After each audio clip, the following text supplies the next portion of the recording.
Hola, hola, bienvenidos. Esta tertulia literaria hace parte del libro La Chicha de Bebida Sagrada a Veneno Amarillo, escrita por las antropólogas Clara Llano y Marcela Campuzano, realizada en Inkiway, Paipa. Disfrútenla. En este primer encuentro haremos una lectura a la nota editorial, las palabras de las autoras, el prólogo de la primera edición, la introducción y entraremos en el primer capítulo titulado La Chicha entre los muiscas, una bebida sagrada. Sabíamos que la chicha podía ser un elemento muy valioso para representar ese proceso desde diversas esquinas y a través de los siglos. En el desarrollo de esta historia, la chicha pierde la partida y es reemplazada precisamente por la cerveza.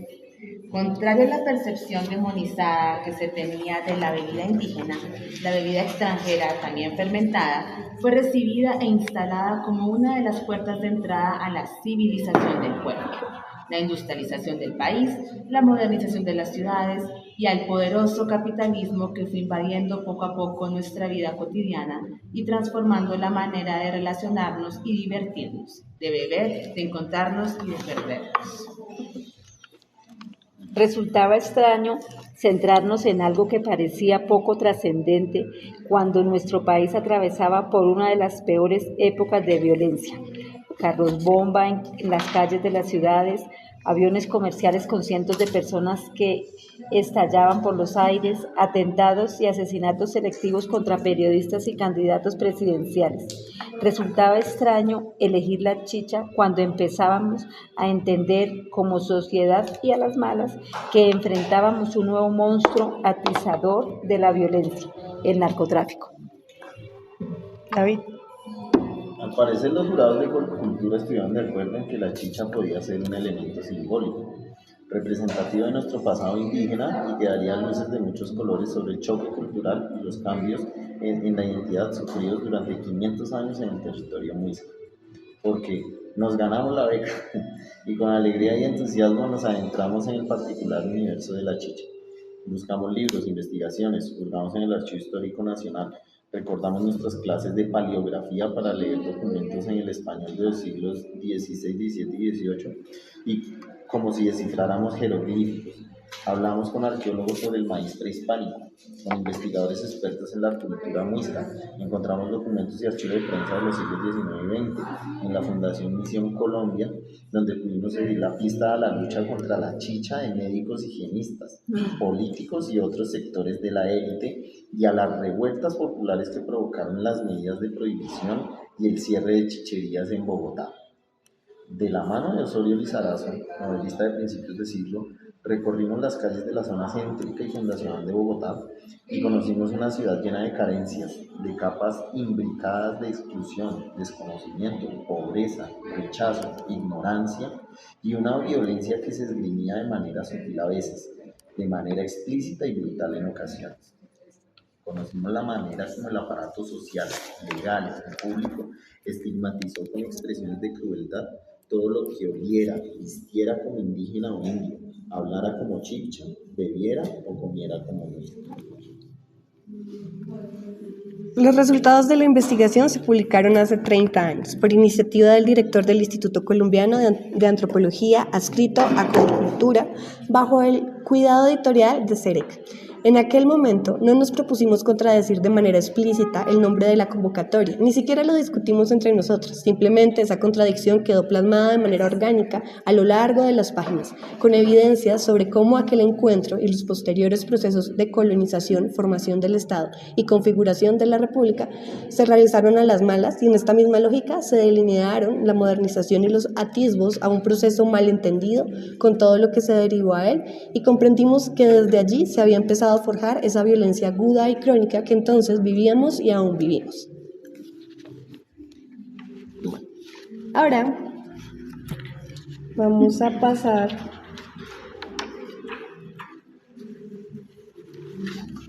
a esto que me parece muy bello, es la introducción, página 17.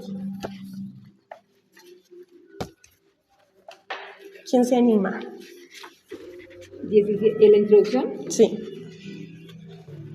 Introducción. Hablar de chicha es hablar de rituales, de ceremonias, de tradición, es hablar del pueblo, de los indios, hablar de la tierra, hablar del maíz, de los orígenes, de los estados del hombre, la alegría y la melancolía, dioses y borracheras. Pero también hablar de chicha es hablar de represión, de ideología, de racismo, de imposiciones, es hablar de higiene, de motines, del bulldozer, de la empresa capitalista. ¿Quién sigue? Hablar de chicha es hablar del choque de dos culturas, del menosprecio de los europeos por los pueblos americanos, de razas criollas mezcladas, desordenadas. Hablar de chicha es hablar de identidad, de seducción, de conversación, de rodar la totuma, de jartar hasta morir. Hablar de chicha es hablar de miseria, de ociosidad, de ofensas contra Dios, de suciedad, de hacinamiento, de riñas callejeras, de peleas matrimoniales, de hijos golpeados, de aldehuelas atrasadas, de epidemias, de pueblos bárbaros. Tomar chicha es bienaventuranza, es melancolía. Tomar chicha es embrutecerse, idiotizarse, es perder las facultades mentales, es enchicharse. Tomar chicha es divertirse, es fermentarse, es enfuertarse, es adormecerse, es llegar a la tierra. Es encontrarse con amigos y enemigos, es alimentarse. Tomar chicha es salirse de sí y encontrarse con otro yo. La chicha permite hablar, la chicha da el don de la palabra. Hablemos en chicha. Wow. Falta la chicha. Ahora sí empezamos nuestro primer capítulo, la chicha entre los muiscas, una bebida sagrada. ¿Quién empieza? El maíz. ¿Qué página empiezas? Esa es la página 25. 25. El maíz. Hasta el momento las investigaciones arqueológicas han encontrado que la más antigua domesticación del maíz ocurrió 8.600 años antes del presente, en el valle del río Balsas, al suroeste de México, a partir de una planta silvestre llamada Teocintle,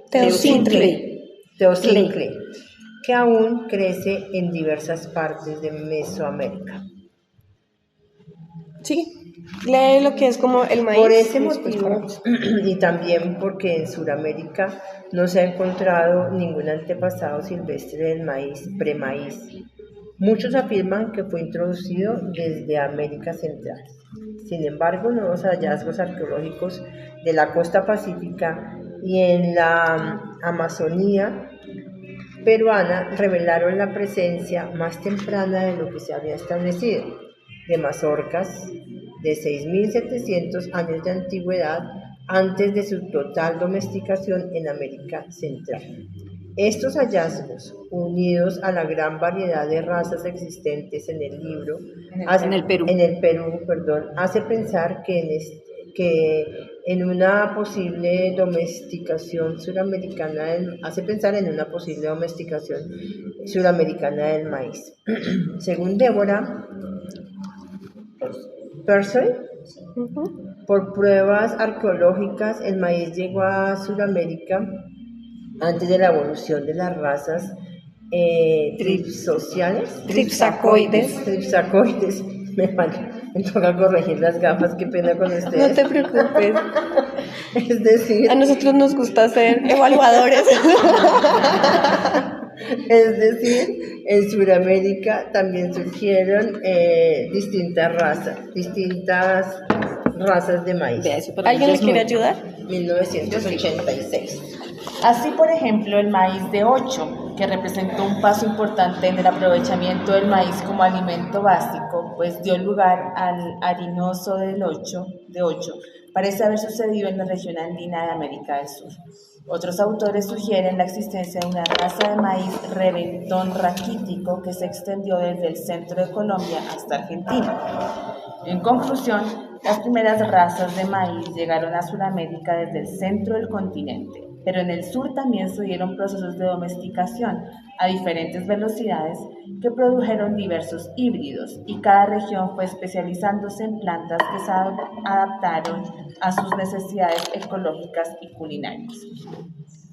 La evolución de las razas de maíz de granos reventones pequeños, poco resistentes y de pocas hileras, hacia razas de granos grandes, resistentes, harinosos y mayor número de hileras, fue un proceso que duró miles de años y permitió la elaboración de una gran diversidad de preparaciones alimenticias.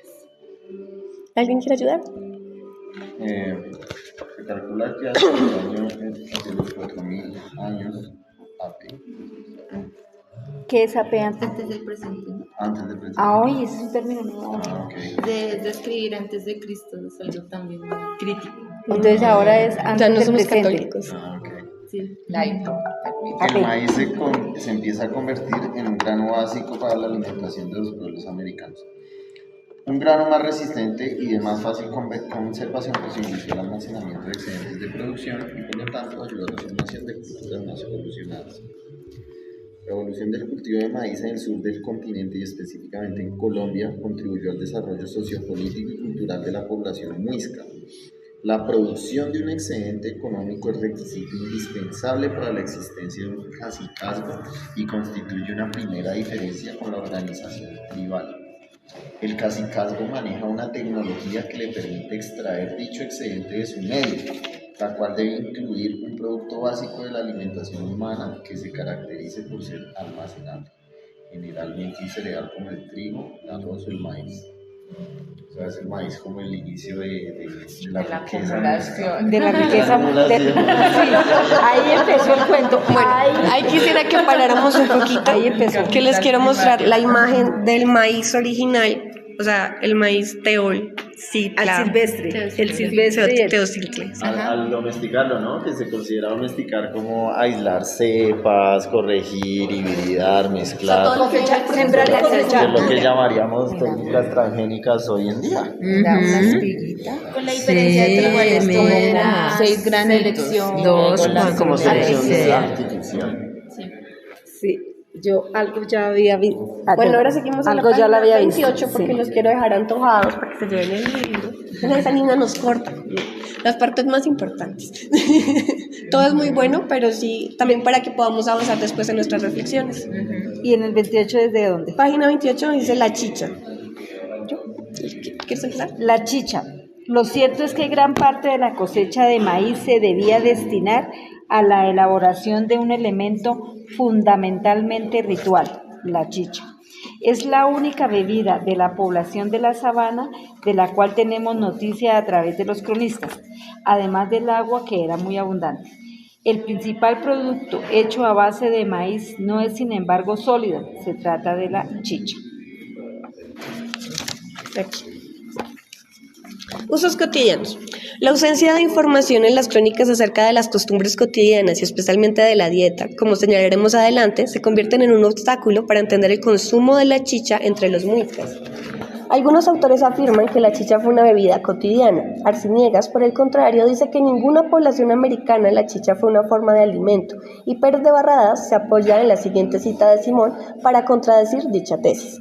Todo este vino se hacía de maíz, de suerte que lo usaban para su comida y su bebida, de lo que eran un extremo viciosos. La que eran en ¿Qué? Era que eran en extremo vicioso. Esta es la única referencia de los cronistas que aluden al consumo cotidiano. Como veremos más adelante, cuando aparece la chicha en las crónicas siempre está relacionada con el rito o festividad. En el caso de las poblaciones mexicanas, Taylor dice que el pulque era un importante complemento de la alimentación que se podía tomar en lugar de agua en los meses de sequía. Pero su tesis fundamental es que el pulque era la bebida embriagante ritual más importante en el centro de México y Oaxaca. Aunque no tenemos información sobre el uso cotidiano de la chicha, creemos que ésta se consumía no solo como bebida embriagante, sino que también como complemento a la alimentación diaria, es decir, además de su uso ritual y festivo, tenía un uso cotidiano. Las costumbres que pervivieron en el pueblo bogotano hasta mediados del siglo XX nos hacen inferir esta conclusión a falta de otras fuentes para la época prehispánica. Aquí quiero que hagamos como una paradita y es respecto a que estaba leyendo un artículo y el artículo decía que, o sea, es como la tesis o la teoría de que, digamos, ellos empezaron a explotar ese pequeño maicito porque sacaban una bebida alcohólica. Entonces o sea, se cree que lo principal fue hecho la bebida alcohólica. Otra cosa que quiero que aclaremos respecto a la conversación que tú tenías es porque, o sea, hablamos de lo que es el exterminio, pero también te dije que había una palabra muy interesante que era la resistencia. Porque en el pensamiento mágico o en el pensamiento de algunos individuos, en sus prácticas, en sus costumbres, queda la idea o la mismo hacer de mantener algo como que se siente tan arraigado y que si se lo quitan como que no es parte de ellos, dejarían ser otra cosa. Por eso me parece muy interesante pensar que entender la chicha también es entender la forma como social, culturalmente, pero humanamente nos relacionamos con nuestra propia Raíces. Sí, pero también es algo como perdido, ¿no? Porque, por ejemplo, yo no es que sea experta en chicha. Ahí es donde yo, si quieres, ahorita les cuento que a mí sí me bautizaron con chicha. Ah, sí. Ah, pero espera. Ella estaba diciendo sobre... ¡Qué progreso! A mí sí. Yo no sé si pero a mí sí. No, que agua, a mí con chicha. Tú mencionaste lo de lo sagrado. O sea, estábamos hablando sobre lo sagrado y como... Entonces, creo que nosotros, o sea, lo que nos diferencia de los animales es esa entidad hacia lo espiritual y lo sagrado que pervive mucho en nosotros. Ahora sí, cuéntanos la historia. Yo nací en una perera de Sogamoso. Y en Sogamoso hay una costumbre muy linda y es San Pascual Bailón. Uy, sí, es súper famosa. Y es súper divina. Entonces, bueno, le resumo. ¿Quién es San Pascual Bailón? Pues un santo que le encanta bailar. Y él hace milagros. A mi mami le pidió un milagro. Mi mami, yo soy creyente en Dios sobre todas las cosas y en ningún humano. En ningún humano. Y eso se lo aprendí a mi mamita. Y entonces mi mamita pidió un milagro. Nosotros, nuestra familia, es fruto de ese milagro que le hicieron a mi mamita de sacarnos de esa vereda de Sogamoso y llevarnos para Bogotá. Nunca tuvimos tierra, nunca tuvimos nada, entonces bueno, entonces la mamita le pidió un milagro que mi papito consiguiera un trabajo en Bogotá y el santo le dijo, sí, pero a cambio usted debe, es sábado a mediodía, toda la tarde, toda la noche y domingo todo el día, debe preparar un barril de chicha para la vereda y comida y los debe invitar a comer y a bailar.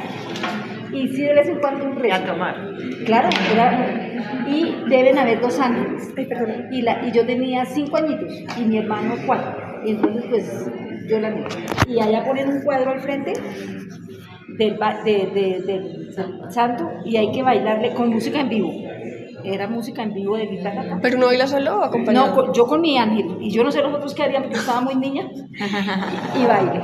Y no se le puede dar la espalda. Entonces es así para adelante y para atrás, para adelante y para atrás. Y mi madre, yo tengo recuerdos, ya estaba oscuro. Y mi mami me alcanzó una taza, una totuma de chicha y me dijo, mamita, ¿tienes sed? Y yo, uy, sí. Y yo, fondo blanco, y yo tenía 5 años. Y ahí quedó bautizada yo con la chicha. Chapeta. No, yo no quedé chapeta porque con esa bailadera para adelante y para atrás. Ya estaba mareada. Yo estaba, era ¿cómo se dice? Deshidratada, más bien.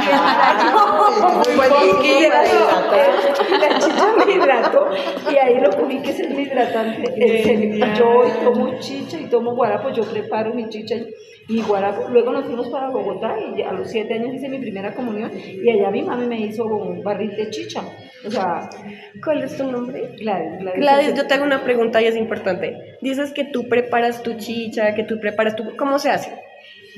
La que mi mamita hacía era de maíz, pero yo hoy entonces uno consigue supia. Supia es lo que queda en la olla donde preparan el fondo. La masa madre. La masa madre. Eso se llama supia. Y entonces uno la consigue y ya en una ollita de barro yo la preparo y más que chicha hago es guarapo. Y le echo panela y agua y ya. ¿Y esas supias de qué? ¿De maíz? Hoy maíz. que he aprendido en turismo y en las veredas, imagínate el alimento tan bacano que es la chicha. Cogen granos, los tuestan Diferentes y los granos. muelen. Y de esa harina es que hacen la supia, o sea, la masa madre para la chicha es con eso es de granos. Eso que dices de moler, yo había escuchado o había Los leído. tuestan y los muelen, o sea, como la harina de 7 granos o la chúcula, pues eso. Y generalmente ahora por economía o por yo no sé qué, porque es que de verdad la chicha de alimento es puro maíz y mi mamita hacía unos La pastelitos. sopa dulce es con chicha. Y una cosa, pero ahora es con habas. La llaman sopa dulce. Habas secas, esa es las diferente, tuestan, la chiquita es diferente. las a la- muelen y eso a la es dulce, la supia, sopa o sea, la madre de para fuera. hacer la... Y ya después eso, No, sopa no, dulce. es la madre. También se le Saca un llama poquito masa y madre. le echa Pero agua y no, no la del y ya le maíz quedó verde. No, es la de mazamorra, Es con de guarapo. guarapo con agua de panela y con panela o con Con la miel de caña, que es Sí, miel de sí, caña sí, y agua sí, y sal. sí. Yo había escuchado que en los términos ustedes prehispánicos, saben para llegar a moler el maíz, también le ellas echan las mazamorra. masticaban, que escogían a las mujeres que tuvieran la mejor dentadura para que lo masticaran y lo escupían. Ese es, yo no lo sé, pero yo he escuchado eso, entre otras cosas. Acento Pero los indígenas molían con 2 piedras. Mi mami tenía una piedra y molían. Yo no sé entonces para qué las masticaban si había piedras de moler. Yo había creo que era más Para por el levaduras. ritual. Es que Por esas el son ritual que se hacía. bacterias. Para las levaduras, para el fermento, para la bacteria. Pero es que Lo que rituales tienen nosotros esas damos vainas. más es bacterias cuando se mastica, pero eso es, o sea, eso que dices de la supia es ahí entre bacterias y hongos. Y después de que ya está y nace, ya después eso no se acaba. Entonces uno saca un poquito y ya funciona y lo lava y vuelve leche. Listo, a ver, ella nos va a contrarrestar. ¿Qué dice en la página 29? Preparación.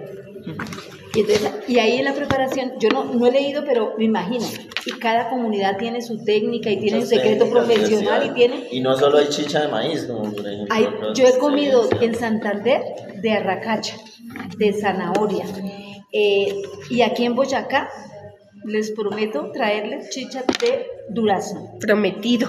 De durazno, de la vereda arriba, que su razón de ser es frutal, y allá son duraznos y ciruelas y manzanas.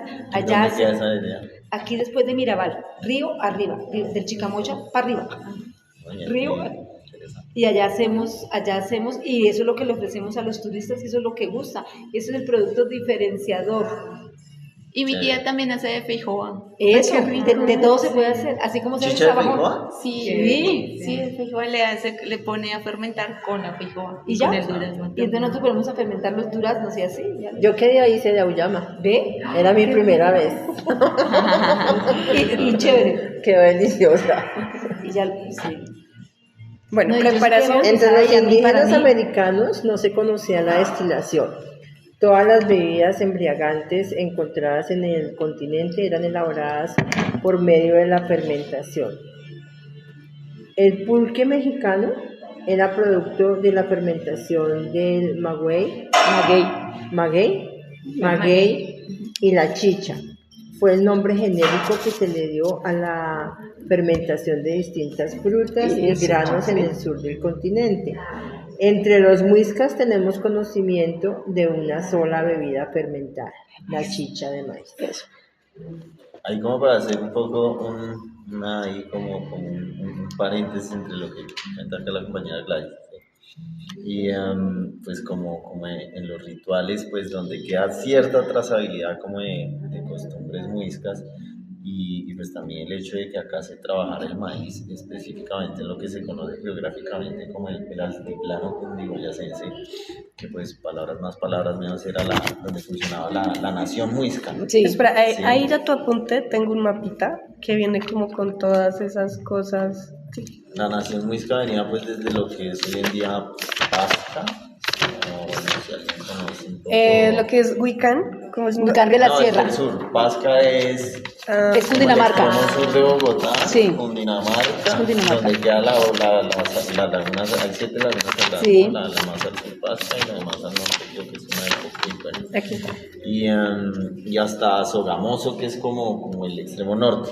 Digamos que, ¿por qué se le considera nación? Pues porque pues además de pues de toda la Por el poblamiento, pues, por el de toda cacicazgo. Y la importancia. población y la Estaba cultura el- compartida, pues había también como unas divisiones. Sí. Entonces, no en vano había como una suerte de lores, señores, caciques. El saque, el Texaca zipa. en Bogotá, Tundama por acá. El cacique Pero digamos Tundama que había aquí una en esta jerarquización zona. más grande, que era la del saque y la del Y el zipa. zipa. Y esa se dividía en otras, que ya vendría a ser los cacicazgos, por ejemplo, de Uitama, los de Tunga, o sea, que eran territorios bastante más grandes.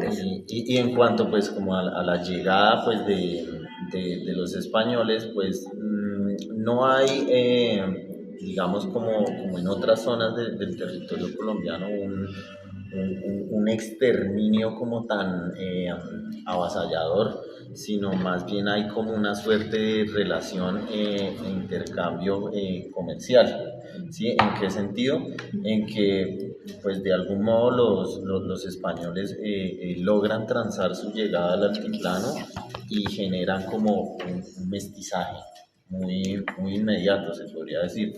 ¿Por qué? Pues también algunos investigadores dicen, pues porque este era un pueblo sacerdotal. Eso, no eran guerreros como los caribes o los tolimenses, Mientras que los hubo pijaos. resistencias más que todo hacia el sur, los países, los pijaos, Eso. y pues como comunidades mucho más organizadas ya en lo que vendría a ser los extramuros del imperio inca, hubo como unas resistencias más descentralizadas y armadas, pero en el caso específico de los muiscas, además aupados por la famosísima leyenda del Dorado, los españoles deciden como tratar con ciertas, como con cierto cuidado, ¿sí? Como a la población muisca, que además entendían eran los guardianes del oro. Para los que han ido al Museo del Oro, acá yéndome un poco por las ramas, pues, o sea, como que todos los investigadores como que llegan a un consenso, es que distinto a lo que pintaban también como en esta enseñanza muy occidentalizada y muy como eclesiástica de lo que éramos nosotros como los pueblos prehispánicos, que éramos una suerte de salvajes como taparrabos que peleábamos entre nosotros, había un cierto intercambio comunal y cierta asociaciones organización comerciales. política. Entonces el oro que venía acá al altiplano era el oro calima, o sea, el oro de la cordillera central. Y entonces pues la razón por la que traían los calimas el oro era porque el oro era como el equivalente a una suerte de commodity religioso, como decir hoy llevar incienso a una misa. No sería más que eso. No se compara. No se compara, sí. Claro, y la sal pero no era una moneda de cambio. Y la era- gran riqueza muisca de las minas de sal de Zipaquirá y de Mocón. Entonces, los calimas subían oro, se llevaban sal y maíz. Y maíz. Y digamos que de cierto modo también en la jerarquía social siempre pues como teocracia que se organizan pues los jerarcas sacerdotales tienen un estatus pues como mayor, por decirlo de algún modo, e incluso pues geográficamente el altiplano está arriba del resto. ¿Sí? No, sin perdona, que eso y implicara eso- una y eso- jerarquía y eso de implica- sometimiento, no se sabe, sino más como una cuestión pues de intercambio. No en vano pues también se entiende el valor que tenía el agua y que de cierto modo todas las deidades muiscas giran alrededor del agua. Ajá. No en vano la rana es el animal sagrado muisca que Eso. sale pues en los petroglifos y todo eso, y pues de cierto modo las otras comunidades entendían como pues estos son los guardianes del agua, entonces ellos son los que pues cuidan a las deidades y son como los que protegen ese equilibrio. Entonces también es muy conveniente como para los españoles que llegan, se mestizan, pues esclavizan muy rápido a los muiscas. También muchos compran su estatus español, es el caso de Tundama. Él se vuelve pues, una suerte, creo yo, con estatus, jerarquía, y como se ve en el arte colonial, a los indígenas se les retrataba siempre con batas negras. Siempre que ustedes van a una iglesia y ven a alguien con bata negra, seguramente es un indígena que compró su estatus. Tengo una duda, ¿bata o ruana negra? Bata. No, Bata. pero perdóname, O es que también depende del clima. Los españoles no encontraron al cacique Tundama ni a los indígenas Paipa y estos en taparrabos. No, Porque aquí hacía eso mucho es frío. una ridiculización, Boyacá sí. significa tierra de mantas, porque aquí estaban cubiertos con mantas y las hacían con el algodón que traían de la zona de Santander. Esos son los comerciantes Claro, fuertes. claro. Sí, entonces eso también como para entender esas dinámicas que, por ejemplo, uno viendo ahí como, pues, de la Panamericana, o sea, como todas las comunidades panamericanas, no todas tienen como el mismo encuentro de dos mundos, ¿no? Algunas sí son unos encuentros de total y físico exterminio, como es el caso de Norteamérica, porque literalmente Los son ingleses. comunidades europeas que están, los peregrinos europeos que Sí, se eran peregrinos. instauran en un nuevo espacio, y entonces para instaurarse en ese nuevo espacio tienen que avasallar y exterminar todo. Y es que ellos está, vinieron pues, aquí con pues, la promesa el de tierras. intercambio pues de pues como se maneja Latinoamérica, donde pues, también los ingleses participan, y es como nosotros vamos a explotar esa tierra, necesitamos mano de obra, y en la medida que se nos acabe Y esa los mano recursos. de obra, traen la mano de obra africana. Entonces también es como el manejo que le dan a cada lugar, y de cierto modo pues el altiplano sí gozó de ciertos privilegios, pues comillas gigantescas, privilegios, pero por eso también es difícil hacer una trazabilidad del pueblo muisca. Pensemos, por ejemplo, en el pueblo Tairona y los 5 pueblos de la Sierra Nevada, que para los españoles era de cierto modo pues pueblos no contactados en su momento, y en el momento en que los contactaron ya fue probablemente en época republicana, Perdón, etc. ese mapa lo hace Henry Blackenbach, que es un historiador desde la economía. Está muy bueno. Y, o sea, sí, Mira, es precioso. Sí. Entonces, él pone ahí como esos puntos que él considera que son como los límites. En la parte de arriba está el Zipa y en la parte de abajo está el Saque. También hay una relación muy especial, que fue algo que se te pasó cuando hablaste del oro, del sol y la luna. O sea, son elementos astronómicos, pero son sus dioses. Y lo que más se parece en brillo al sol es el oro. El oro. Entonces son como, y también lo que habla sobre las lagunas, esos espacios que concentran. Yo siento, hay una cosa que hablan sobre, ¿cómo se llaman las cositas que uno se encontraba? ¿Moanes? No, sí, las cosas que uno se encontraba y se volvía rico. Huacas. Tunjos, los tunjos. Huacas llenas de tunjos. Huacas llenas de El tunjos. tunjo son esas figuras que hacían los niños preparando la entronización del cacique cuando iban a la laguna. Y las Pataví, echaban en botaban, unas hoyotas ahí en las huacas. y las botaban a la laguna como Sí. lluvia de oro sobre la laguna. Esa lo que hacían eran y los tunjos. niños eran orfebres como Manualidades en Chao, casa. Zulma. Que estés bien. chao. Hasta luego, hasta luego. Que estés bien. Sí, entonces aquí va el punto, pues también es el choque entre los mundos, lo que para los europeos era un commodity tan importante el oro, y acá era un elemento ritual, ¿no? Por eso incluso, hay como yéndonos muchísimo más por las ramas, pero como decía, hablar de chicha es hablar de todo. Cuando llega la expedición alemana en el siglo XVIII y ubican a Guatavita ya sin lugar a dudas como el lugar ritual de la leyenda del Dorado, hay una comitiva alemana que decide dinamitar la laguna, y el plan de ellos era vaciar, o sea, derrumbar las montañas para que se desocupara la laguna y raspar la laguna. Ir sacar de todo oro. lo Pero pues obviamente fue una cosa, una gesta sumamente ridícula. Y pues ellos se rindieron como un poco a mitad de camino, porque pues lo que no sabían en ese entonces es que no era un agua emposada, sino pues que eso es una suerte de mega aljibe que brota. Entonces por más que le rompieran, la laguna llenaba. Bueno, les pasé esta lámina. Esta lámina se las pasé por varios motivos. El arte rupestre aquí en lo que es, Colombia, no hablamos de 2 mundos, hablamos quién sabe de cuántos mundos, porque eran muchos pueblos los que habitaban el continente o el territorio, es que esa palabra es fea, no sé cuál pongo, habitaban lo que es, digamos, es Colombia. Entonces no podríamos hablar como de solo muiscas, no, eran muchos otros pueblos con diferentes lenguas, diferentes formas. Y parte de ese, digamos, legado o esa impronta o la huella que dejan ellos es el arte rupestre. Colombia, en todo el macizo colombiano, es el que mayor tiene arte rupestre. Y tenemos en cuenta que Colombia es como el puerto, porque ahí vienen todos los otros pueblos a pasar. O sea, y esto dice ahí de que año como 5.000. Durante la colonia y los primeros tiempos de la República, San Agustín no era, como sí es hoy, el principal testimonio de las grandezas de las culturas aborígenes. El grabado corresponde a las rocas jeroglíficas de Pandi, un dibujo de Río. Este es un grabado.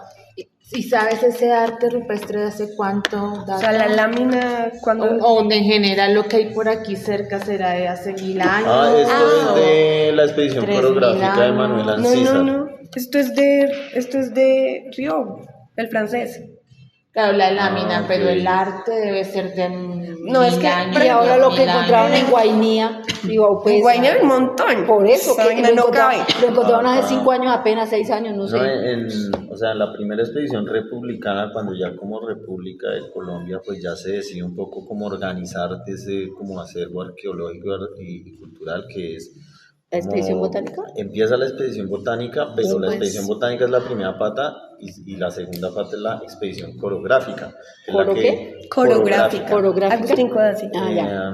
Que esa la hacen en conjunto de Manuel Ancísar y Agustín Codazzi, que eran como los pues, pensadores de la En ese época, momento. por decirlo de algún Pero el que momento. mandaba era Agustín Codazzi. Ancisar solo era como el Realmente periodista. Codazzi se rascaba un poquito las Vestiduras. bolas porque pues, ya tenía un cargo administrativo muy alto. Era pues una suerte de El operativo era el otro. senador, Es por que el otro decirlo es un de montón de algún cosas. modo. Por eso. Y el que el sí se crédito. dio la esta de operativo. caminarse, todo. El operativo, claro. Él empieza desde Bogotá y llega hasta Ocaña. ¿No? Pues él hace como ese recorrido y él se lleva ilustradores, se lleva Pero digamos que en el como, proceso de ilustración- lo que se diría hoy en día pues, antropólogos, ¿no? O sea, así, denominarse así en la época. Zoólogos, antropólogos, Entiéndase también que en botánicos. esa época como un hombre de ciencias era un hombre orquesta, ¿no? Entonces, como que El tenía que sabía de saber botánica, de y tenía zoología, que de todo, dibujar sí. todo. Y de Entonces, astronomía, de todo. Manuel Ancísar, que es el fundador de la Universidad Nacional, es a él al que le comisiona a Agustín Codazzi como hagamos un proyecto pues El operativo. de identidad intelectual nacional y él pues es el fundador de la Universidad Nacional y digamos que el trabajo previo es ese recorrido. Él se da como a la gesta de recorrer pues obvio todo como este territorio del altiplano y enunciar como las características que identifican a la sociedad de esa época. Estamos hablando de 1850. O sea, en esa época no tenemos fotografía, lo único que podemos llevar son fotos. Entonces, él a partir de su escritura va a tener De sus que... dibujos. Y relatos Y de sus y dibujos. como apreciaciones de cómo se organiza. Entonces, él como una de las cosas que mayor énfasis hace es pues las ruinas arqueológicas. Y entonces es increíble como para 1850 hay un montón de como hallazgos arqueológicos muy comunes acá, incluso en esta área de Boyacá. Hace poco alguien me dijo que hay una que la piedra que es una como medio caleta, que son unos petroglifos. Ahora no que son quedan huacas, sino acá, caletas. pues como oculta. En caleta. ¿Aquí en Paipa? ¿En dónde? Acá en Paipa. ¿De- ¿Qué hay qué? Sí, como unos petroglifos. No le entendí si Paipa o Uitama, es que bueno, yo. Ah, pero sí hay confundo las cositas. veredas. Ahora que nosotros estamos Deberíamos- haciendo senderos y este cuento, hay cosas muy bonitas. Nosotros también, de la mano del Ministerio de Cultura y eso, ahorita hay de recursos y todo para restaurar lo que fueron caminos. Reales. Pero antes de reales, porque fueron caminos indígenas, Herradura. sobre Lo que pasa es que eso los reales, hicieron. pues, caminos reales cuando cogen y dicen, este camión ya existe, me lo apropio. Eso, entonces estamos en esa restauración de todo eso bonito y se encuentran cosas chéveres. Sí, no, muy interesante. Y pues es como un poco sorprendente ver cómo pues esta fotografía de esa sociedad pues del siglo XIX, pues uno también las similitudes, por ejemplo, describe a los santanderianos como gente recia Y todo tiene su razón de ser. como no sé qué, de cosas que tú ves todavía hoy en día y así. Evidentemente. Por ejemplo, sí, sitios que, o sea, piedras llenísimas de petroglifos. No, imagínate que en han sido diciembre borradas, tuve la oportunidad de desaparecidas. conocer toda la provincia de Tundama y yo no conocía Busbanzá ni Tobacía, Floresta. Bueno, pues allá entre Corrales y Busbanzá, que queda a 10 minutos, y uno pasa por unas montañas. Ahora ya están haciendo unas cosas porque hay por capas, así las edades, ¿no? Las edades de las montañas, y allá uno ve cositas metidas, fósiles y unas vainas bacanas para estudiar, que creo que ya están haciendo algo por acá con la Universidad Nacional, porque uno los ve y allá eso, Digamos, para los que viven en el pueblo, eso hace parte del paisaje, nadie les pone cuidado, pero cuando uno se pone a mirar, uy, sí, ahí hay un montón de cosas. No sé quiénes conocen de pronto el Parque Arqueológico Las Piedras del Tunjo en Facatativá. Yo. Bueno, Que cuando le dicen las piedras de Tunja, de se le Tunja, decía antes, sí. y bueno, eso es ya hace como Muchos unos años. 20 Era el años, ya paseo. se le hizo una restauración. El paseo ir a las piedras de Tunja. Pero cuando yo era niño, pues Facatativá era población muy cercana a Bogotá, yo soy de Bogotá, ahora escuchando no, pues uno iba así como de plan de domingo a ese parque, y pues es un parque ahí tirado, eso era ahí una cosa. Poco de piedras, tirado, que uno llevaba olla con eso papel no de había, no había La portería. piedra era la mesa. Sí, no, eso no había portería, no había rejas, no había nada. No, y la gente eso- llegaba con su asadora, sí. ¿Y ahora pues, sí? te estoy hablando del año 90, 91, 92, por ahí, que yo era así niño, iba así con mis papás. Y la gente, un poco pues un ejercicio pues como de imitación pictórica, pues grafiteaban las piedras. Eso, También entonces, como cuando para- yo miro esta para foto, representar, cuando ¿sí? yo miro esta foto, miro cosas curiosas. Muéstrala esta. De una vez yo vi cosas curiosas ahí en esos. Espere, yo antes quisiera responderte la pregunta. Tú me preguntaste como de qué año Sí, algo así. que- Realmente se habla como de premuisca o algo así. O sea, es mucho antes de un poblamiento que se considere como muisca. Por ejemplo, en Isa se supone que iban a hacer un parque arqueológico o algo así. Y es un camino que llegas al parque principal y te vas como por una vereda hacia el sur. Y allá encuentras una piedra que se llama la Piedra del Diablo. Pero entonces hay varios tipos... Lo que yo Todo decía. es diablo, Lo del todo es diablo. diablo, las crías. Entonces, pues hay varios tipos como de, llamémoslos restos arqueológicos. Hay los que son los petroglifos, que es como el que tú tallas sobre la piedra. Hay el otro que es los pictogramas, que es los que son pintados. Entonces Isa tiene los dos. Tiene el que es petroglifo porque tiene una roca y está molida una parte de la roca y que queda así cóncavo y se dice que era un observatorio astronómico. Echaban agua y podían ver como las estrellas. Y hay otro, el pictograma, que es el que conoce la gente, que es el símbolo incluso de Isa, que es Usamena. ¿Qué es qué? El símbolo de Isa es Usamena por la vereda, pero es un hombrecito, como con 3 caras, con 3 punticos. ¿Tú has ido a Ocetá? Sí. Por allá también no unas cosas divinas. Pero ese páramo toca caminar muy bien.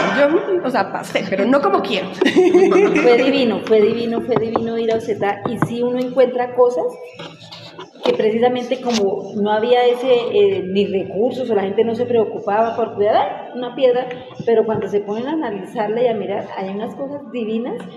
Ahí hay una mesa y se muestra, ahí hacían rituales de sacrificio y se nota, eso me quedó marcado, arriba, la mesa, y como por donde escurría la sangre, eso era una cosa de ritual espectacular. Bueno, volvamos muchachos, volvamos a la 31. ¿Qué horas, perdón? ¿Qué hora es? 6:30. No, falta poquito. A la 31. Un poquito. La chicha en la lengua. ¿La qué? ¿La 31? Sí. La chicha en la lengua. David, la chicha en la lengua. Le tocó. En la lengua. A ver.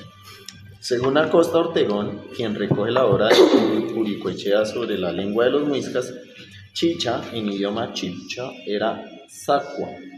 De acuerdo con el autor, esta palabra tiene varios significados. Sacua se compone de sa, que señala negación, y cua, que quiere decir comprar, de donde se colige que la chicha no era un artículo de negocio. Por otra parte, sacua, facua y vacua puede traducirse sin lengua, sin vista, esto es, sin palabra, sin visión, o como quien dice mudez y ciego, indicando la mudez y ceguera en que se coloca el individuo cuando llega al último grado de borrachera, puesto que qua también significa lengua y uqua vista, ojos. Sa, como se dijo, expresa negación, y va significa fuera, que excluye. El problema, sin embargo, es, a nuestro modo de ver, que la palabra chicha no puede ser una palabra castellana, sino fundamentalmente indígena por dos razones. Gran cantidad de palabras chibchas comienzan con chi y cha, o tienen alguno de esos prefijos, mientras que en el idioma castellano es difícil encontrarlos. Y ya que la bebida no se conocía en España, es difícil pensar que los españoles inventaron la palabra, pues la denominación española para la bebida, como bien lo demuestran los cronistas, es vino de los indios. Pero entonces, ¿qué significaba chicha en idioma muisca si para la bebida tenían la palabra facua? Es posible que la bebida tuviera varios nombres como hoy lo tiene, chicha, fálcora, y que chicha fuera uno de ellos o que la palabra chicha tradujera algo relacionado con la bebida y los españoles entendieron que era la bebida en sí. O sea, si chicha más como el ritual de sentarse a beber, más que fuera el nombre de ese fermento de maíz. Sí. Acosta Ortegón dice que la palabra chicha en idioma chicha se forma de chi, que quiere decir nuestro, nuestras, nuestra, y cha, que quiere decir varón, varones o machos. Por consiguiente, decir chicha es como si se dijera para nuestros varones, cosa hecha para los machos. Que la chicha fuera consumida únicamente por los hombres es una afirmación cuestionable, pues Simón describe a las mujeres tomando chicha en el matrimonio en algunas fiestas. Y eso se nota mucho acá en Boyacá. A mí me sorprende todavía, como citadino, la cantidad de mujeres que acá se reúnen a tomar. Eso no se ve en ningún otro lado del país. Pero cerveza. Sí, cerveza hoy en día, pero se reúnen a tomar muchas tomar, mujeres. sí. Eso es un poco común en Colombia. Pero en las veredas sí uno consigue muy fácil la chicha. Sí. Y el guarapo, Sí, entonces en las sí veredas es. sí, chicha. Y como es más económica. Pero combinadita con cerveza. Sí. Sí, yo las veo allá como tomando cervecita. Describe a las mujeres tomando chicha en el matrimonio en algunas fiestas. Y llegando junto a él, su futuro esposo, la probaba ella primero y dándosela a él, bebía cuanto podía, con que quedaba hecho el casamiento y le entregaban la desposada. Al contrario, el consumo de chicha se caracterizaba por la ausencia de distinción de género o de edad. En el manuscrito anónimo del Diccionario de Gramática Chicha, recogido por María Estela González de Pérez, se encuentra la palabra chicha o palabras que empiezan con chicha, con distintos significados. Como chicharrón. Bienaventuranza, chichacho o chichahuibacho, sí, chicha seguro se escucha. Carrizo, baladí, chichacunuy, la mata chicha, tiempo de la muerte, chihicha. En primer lugar, analicemos la palabra chihicha, que significa tiempo de la muerte, la cual fácilmente se pudo convertir en chicha entre los españoles y podía ser un nombre que los indios le daban a la bebida o a un estado que producía la bebida. En las crónicas de Simón... Dejémoslo ahí. Ah, ok. Sí. Claro. Bueno, lo que sigue ahorita son los ritos de paso, y pues ella menciona varios ritos en los que se, digamos, ingiere la chicha. Entonces lo que les quiero proponer es que escojamos uno de esos ritos de paso para leerlo completo. La verdad son bastante largos, se hacen algo tediosos. Está el de iniciación, matrimonio, fiesta del guan, reconocimiento del jeque, ofrenda, ritos de fertilidad, ceremonia de reconocimiento del cacique y destete. ¿Destete? Un voto por destete. Vuelvo a leer. Iniciación, matrimonio, fiestas del guan, reconocimiento jeque, ofrenda, ritos de fertilidad, ceremonia de reconocimiento del cacique, destete. ¿Destete se refiere al destete de ahora de los hijos? Sí, como que ya dejas de dar Dejo de dar teta. Bacano. 2 votos, ok. Son poco participativos, vamos con destete.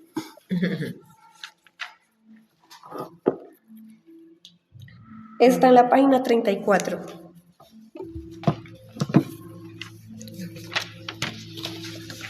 ¿34?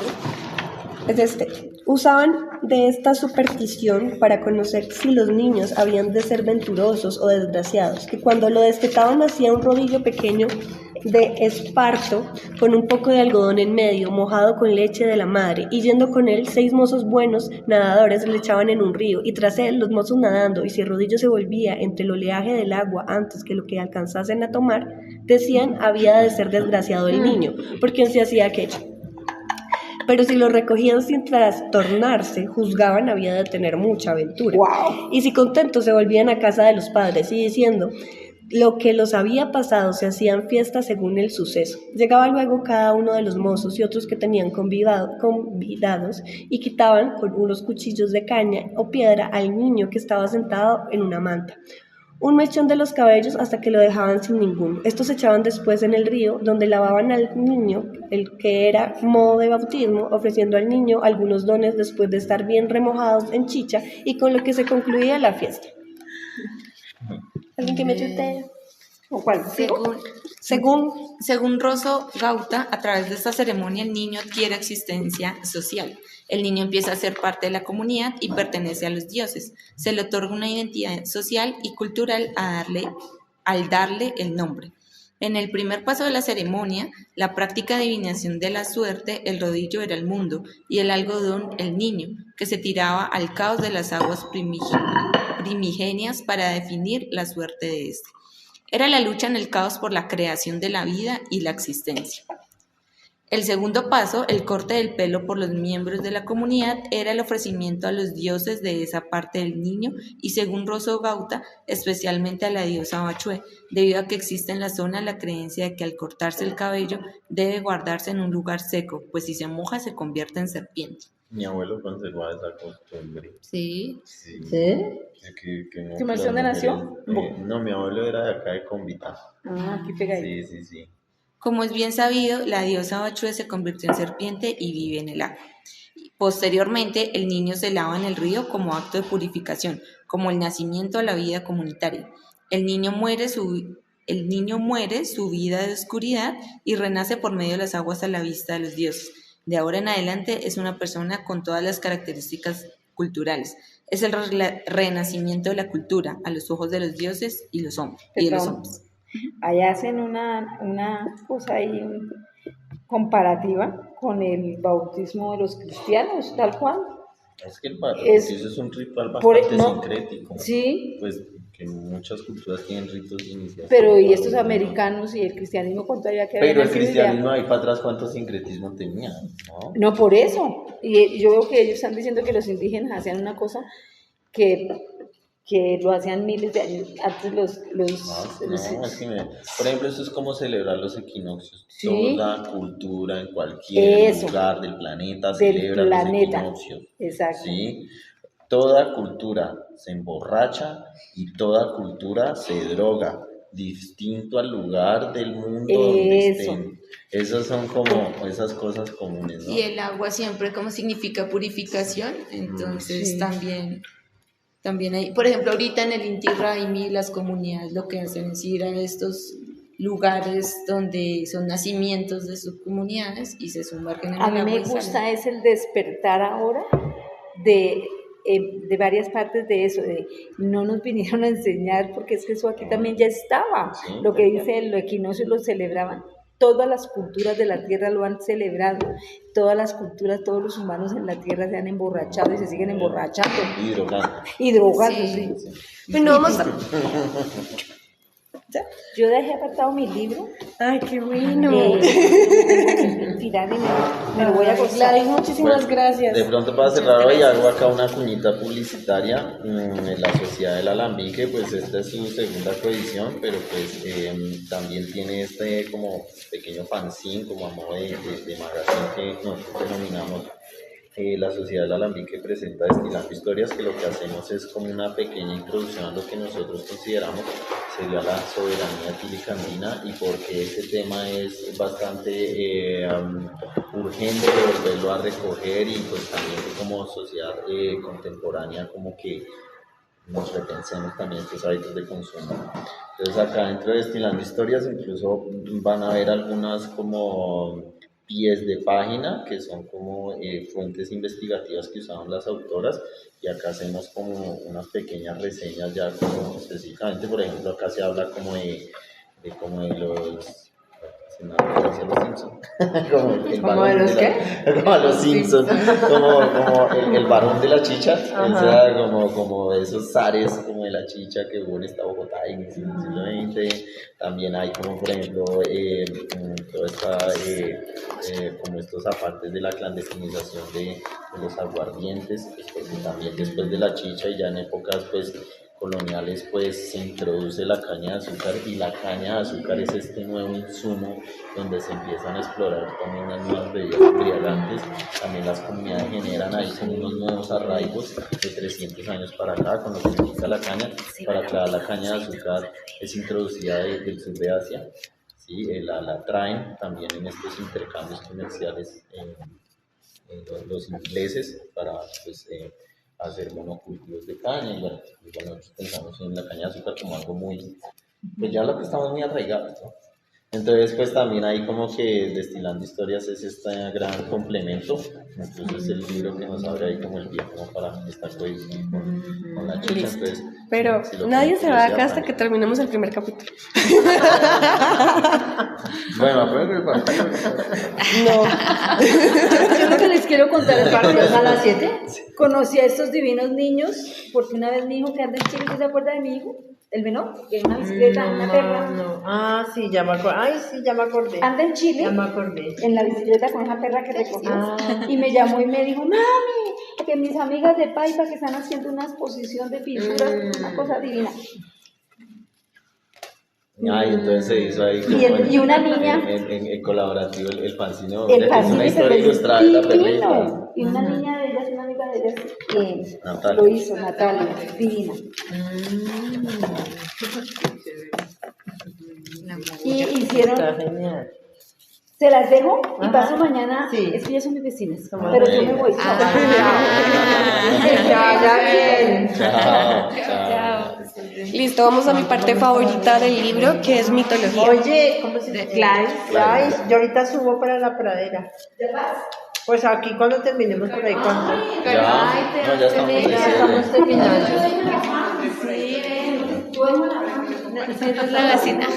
La última buceta sube a las 7. Sí, entonces me quedo de esa, me toca Claro. taxi, ya estoy quebrada de tanto taxi para acá, tanto taxi. Ok, volvimos. Entonces, Ya ahora Vamos con la parte favorita mía, que es mitología. mitología.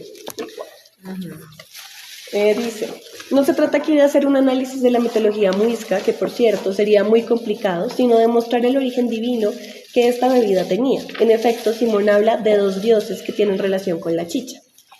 ¿Me ayudan? Es que no tengo mucha voz. Gracias. A otro dios llamaban Nencatacoa. Este era dios de las borracheras, pintores y tejedores de mantas. A ese le va a rezar. Ayudaba a traer arrastrando 47. los maderos gruesos para que los edificios aparecíanse en figura de oso cubierto con una manta, la cola de fuera. Bailaba y cantaba con ellos en las borracheras. No le hacían ofrecimientos porque decían le bastase con hartarse de chicha con ellos, ni él pedía otra cosa.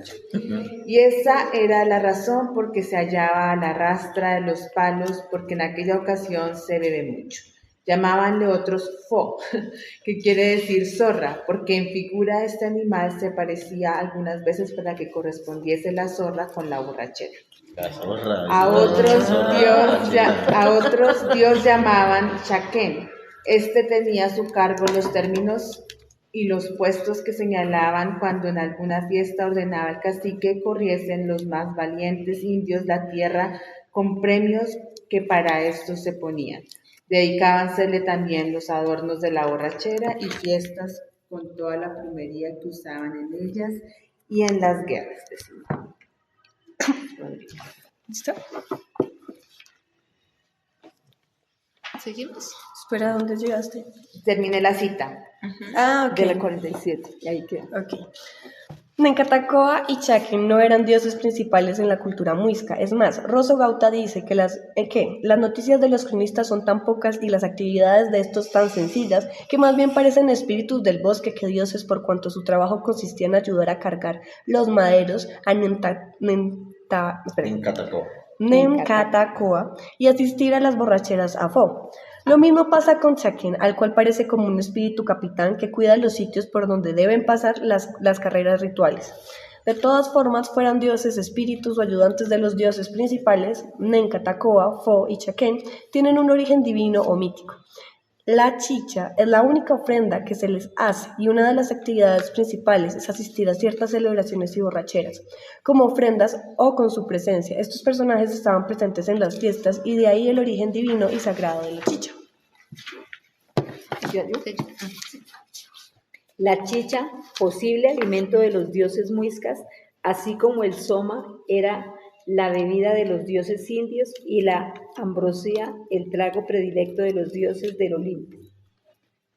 Como vimos anteriormente, todas las celebraciones, rituales y fiestas muiscas terminaban siempre con una gran borrachera colectiva de chicha, otorgada por los dioses para transformar su estado de ánimo y acompañar un cambio fundamental en el estado vital y ofrecida a ellos para terminar el ciclo divino.